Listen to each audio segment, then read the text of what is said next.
تمامی بزرگان تاریخ ما، تمامی شاعران، تمامی نویسندگان، اینها با بچه سکس میکردن.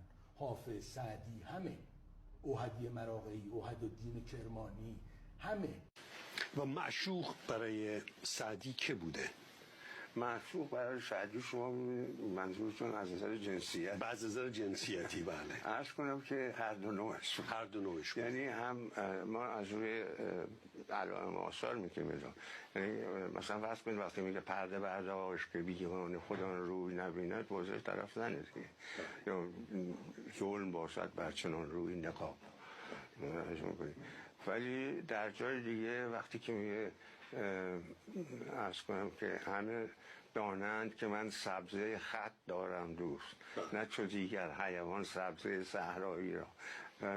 شاهد بازی به اصطلاح که میگویم، نوع خط بازی و اینها که نمیشه که چیز مثل سبب منتج به روابط جنسی میشه. بله. رابطه عاشقانه لازم نیست در هر موردی منتج بشه به روابط جنسی، ولی علاقه بوده. و این در دوره سعدی پسندیده و مشروع بوده که شما علاقه داشته باشید به هر دو جنس. در سطح اینها، در سطح این شاعرها و نویسنده ها و روشنفکرها و اینها و اصولا بزرگان علم و ادب، این یه چیز نسبتا عادی بود، برای اینکه اینا در واقع عاشق شاگرداشون میشن.